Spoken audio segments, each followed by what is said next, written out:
Tem uma pergunta aqui, Só só que para não veio... acrescentar, na Inglaterra, a rainha, a princesa agora que teve filho no sistema público de saúde da Inglaterra. Todo mundo usa, pode ser. E dizem que o nosso sistema público, o SUS, supera o da Inglaterra.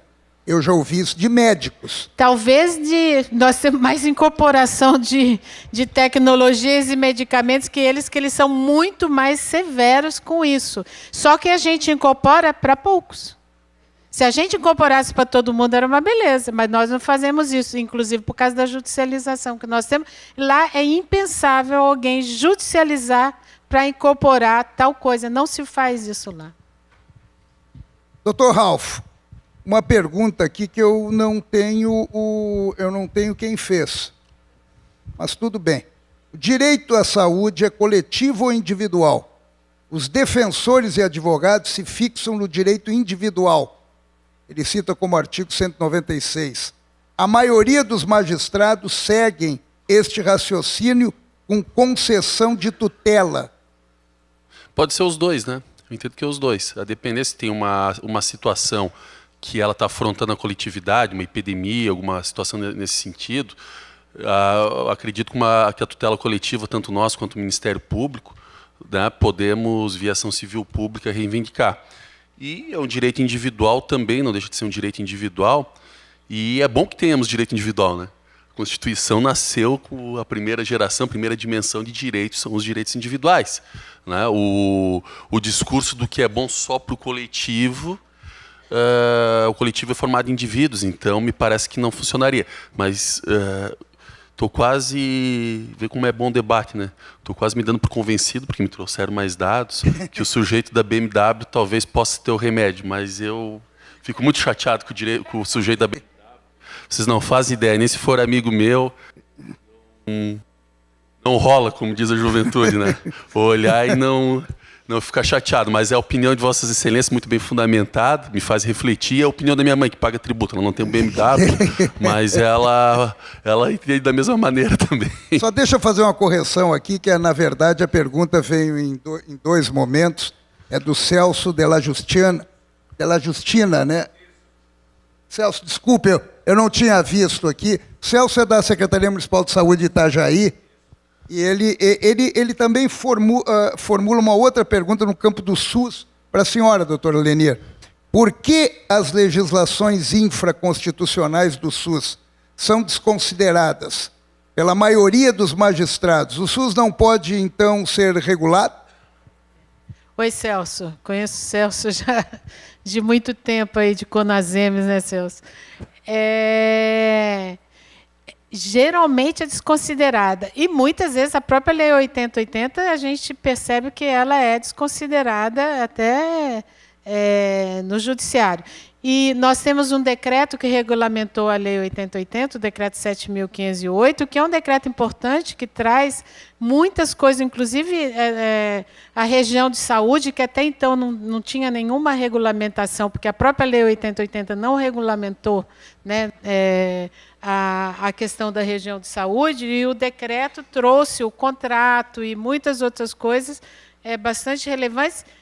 Não é considerado nem dentro, muitas vezes, do próprio Ministério da Saúde, né?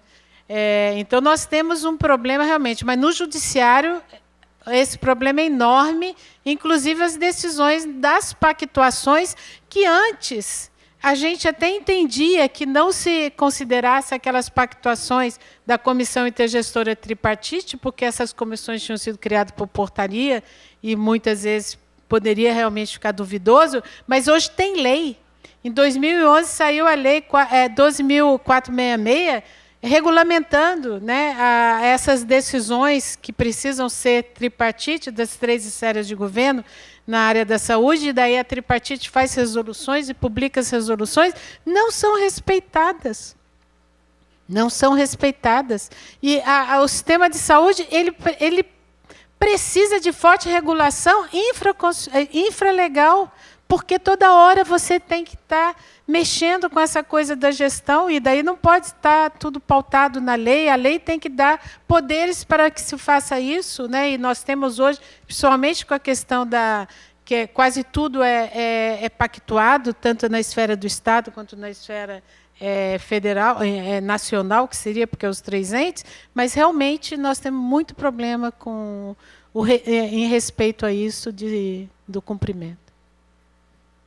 A outra pergunta que eu recebi aqui é da advogada Kátia.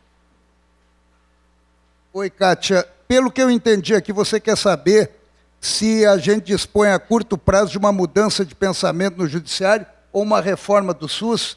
Seria por aí. Essa é a sua pergunta básica. Eu não sei porque o microfone veio para o meu lado, né?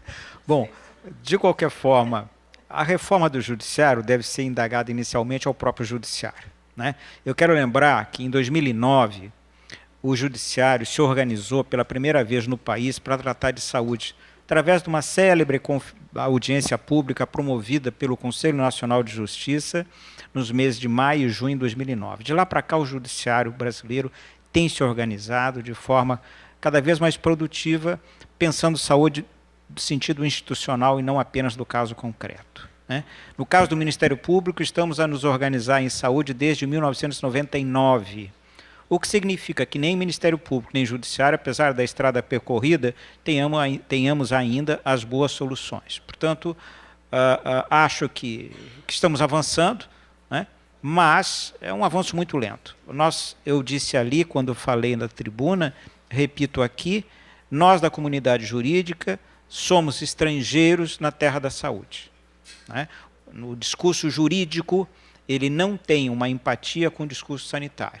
E essa diferença que há entre as duas linguagens justifica muita judicialização desnecessária.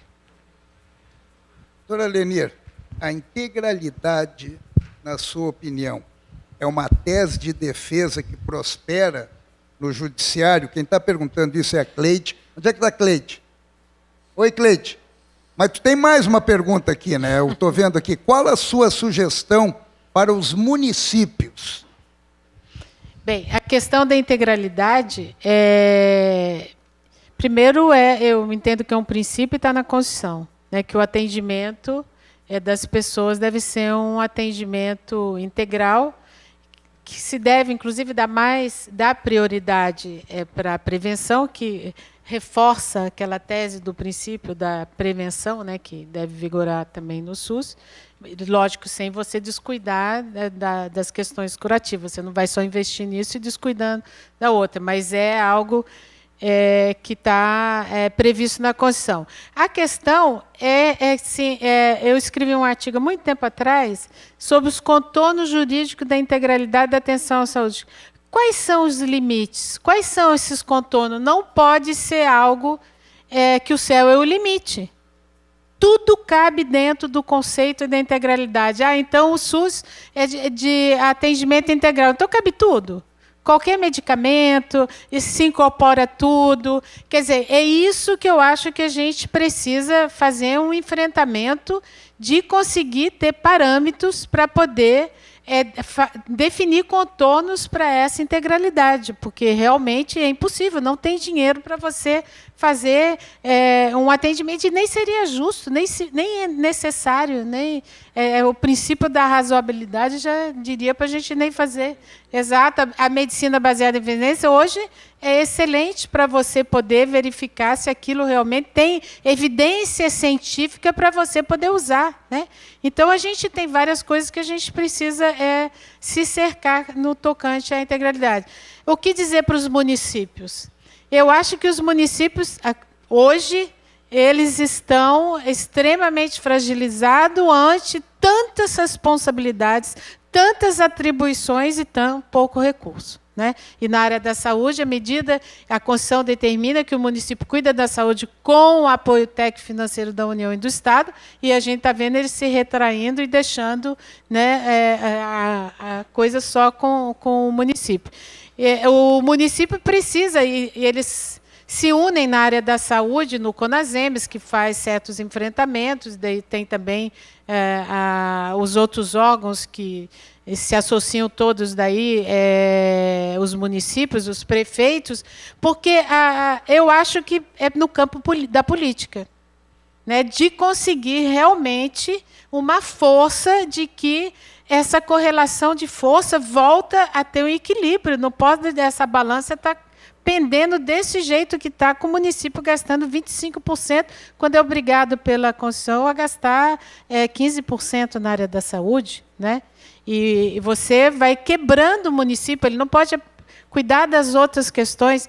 Então, eu acho que o município precisa ter atuação muito forte no campo da política, vai ter que ser pelo campo da política para ele conseguir, de novo, esse reequilíbrio de que ele não pode ter todos os deveres e obrigações e não ter recursos para poder. Aquilo que a gente fala, nem quem tem os fins a cumprir, tem que ter os meios. E está faltando, né? Atualmente, Santa Catarina, Dr. Ralph, a judicialização é apenas para medicamentos de alto custo ou também para medicamentos usualmente fornecidos, mas que estão em falta por falta de recursos financeiros? É isso que passa ali pela Defensoria. A Cristiane Wagner Noldin, aqui do Tribunal de Contas, a pergunta é dela. A maioria é por medicamento usual.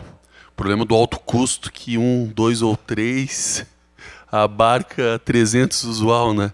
Mas o número de atendimento, a maioria é da ordem do dia, remédio para pressão arterial, são coisas simples. Fralda para criança. Recursos, então. É falta de recursos, muitas vezes é o mau atendimento na rede, o mau encaminhamento, né, que a Defensoria também tem conseguido resolver muita coisa extrajudicialmente, né? Às vezes as pessoas têm dificuldade até de preencher um formulário.